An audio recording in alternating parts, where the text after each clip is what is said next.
Just don't call me Angel, that's not my name. Hi, I'm Yes or No, and there is officially no good way to sit in this outfit.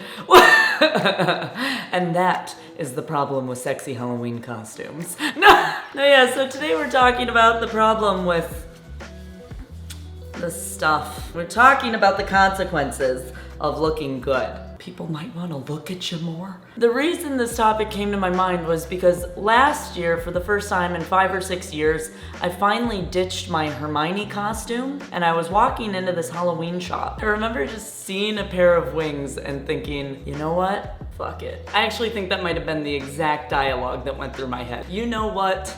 Fuck it. Period. There's no amount of humor to this outfit, right? So it's basically stating, hey, I want to be sexy this year, and I'm about to be unabashed about it. And so it was actually quite illuminating wearing this outfit last year because it taught me a lot about that mindset and why it is I have a problem with this kind of stuff. But let me take you back in time. It was Halloween 2021, and Yes or No was but a young 27-year-old, still young enough to call herself mid-20s.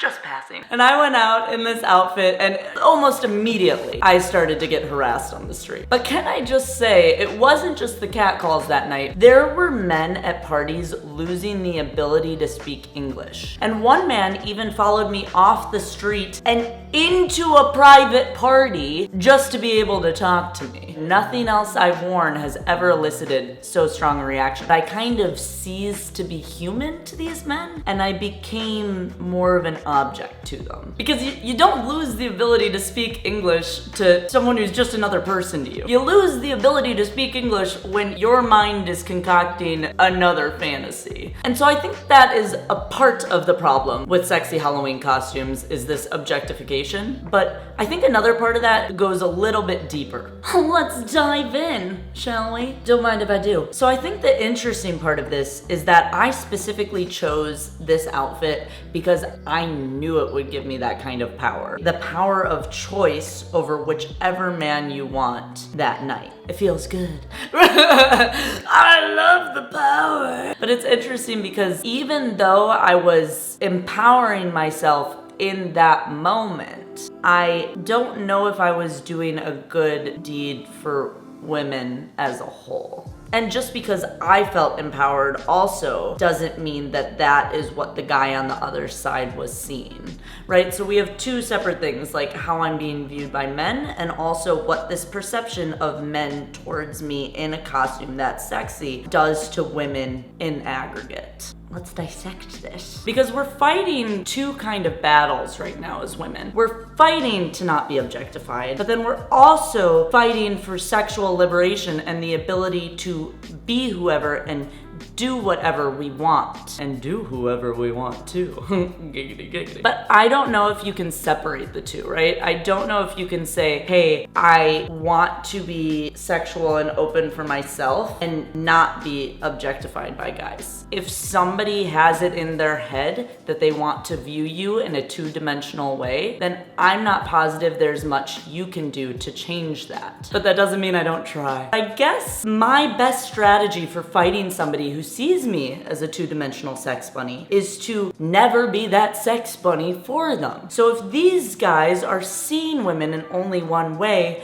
a part of me wants to never show this side of myself to them because one, they don't deserve it, but two, that forces them to have a wider understanding of who I am as a person. When we do that, I feel like that helps all women. So when I wear something like this, it feels like I'm letting women down a bit because I'm feeding into just that two-dimensional view. And so I guess that's my beef with sexy Halloween costumes, is I get perturbed that we're basically just feeding into the male gaze and feeding into the stereotype that already exists about us. That we're just kind of mindless and just there to be valued for our beautiful bodies, which we do have, and we should be valued for those beautiful bodies, but not just the beautiful bodies alone.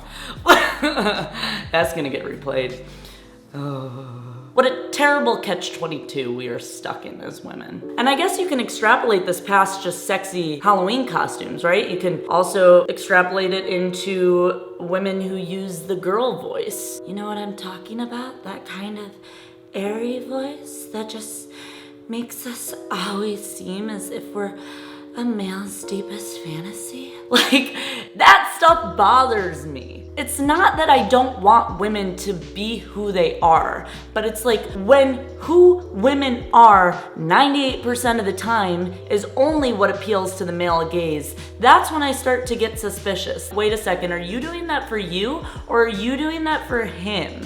And some societal construct that's been concocted to make you act that way. But you're never gonna get a straight answer because there's so much plausible deniability. It's like if I called out Ariana Grande right now and I said, man, I don't think that's just the way that girl is. I think she dresses the way she does, speaks the way she does, sings about the stuff she does to please men, right? Even though she's never technically done anything wrong and now I sound like a dick for calling her out, I do think sometimes we do a disservice to all women by just fitting that type of mold. But now listen to me, I sound judgmental. You can't properly critique it without sounding judgmental because essentially what you're saying is, yeah, I get it, we want to be sexually liberated, but can you please be sexually liberated in a way that doesn't go that far? Because we're not at that point yet where we're viewed in a totally equal way. So when you go that far, it's like not helping us as women. You know, I guess the positive thing about someone like Ariana Grande or someone like me when I'm wearing a sexy Halloween costume is that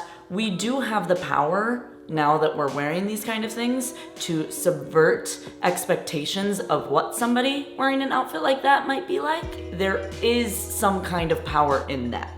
And that is something I applaud someone like Ariana Grande or whatever for. And those are the parts of them I love. That's why I listen to their music. And that's why I allow myself to have these days where I wear outfits like this. But I think, yeah, if you want to do well by women as a whole, I think you have to be cognizant of that. But I think a lot of the times when people are wearing like sexy Halloween costumes or sexy outfits in general, they're not necessarily thinking along those lines of like, oh, I'm going to be this, but act a way that lets him know that I'm not just this way and that's not just what women are. But then again, that's a lot of pressure to put on one person, and who am I to say that every single time we wear something we have to be one type of person, right? I mean, how controlling of me.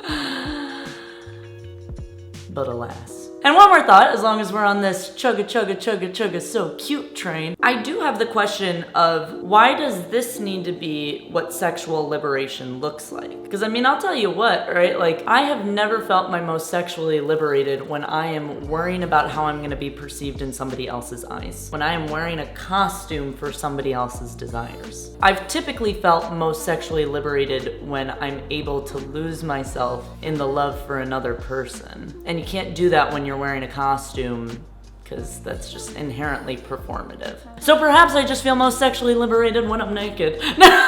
But I'm not positive YouTube would like that. They would probably send me to a different website. But anywho, all of this just to say that when you're out there this year wearing your little sexy Halloween costume, which I'm sure you will, and I'm sure you'll look great in, I just want you to be very honest with yourself about who it is that you're wearing it for and what the potential harms of it might be and how you can subvert those. But again, a lot of responsibility placed on women. It's never your fault for how somebody else perceives you. And for the men out there, just see us as more than two-dimensional. Because even though you know we fly, don't call me angel. I'm yes or no. That's all. I'm a fly off. If you'd like to donate to my Patreon, you can do so down below. Or go watch more videos. Ciao.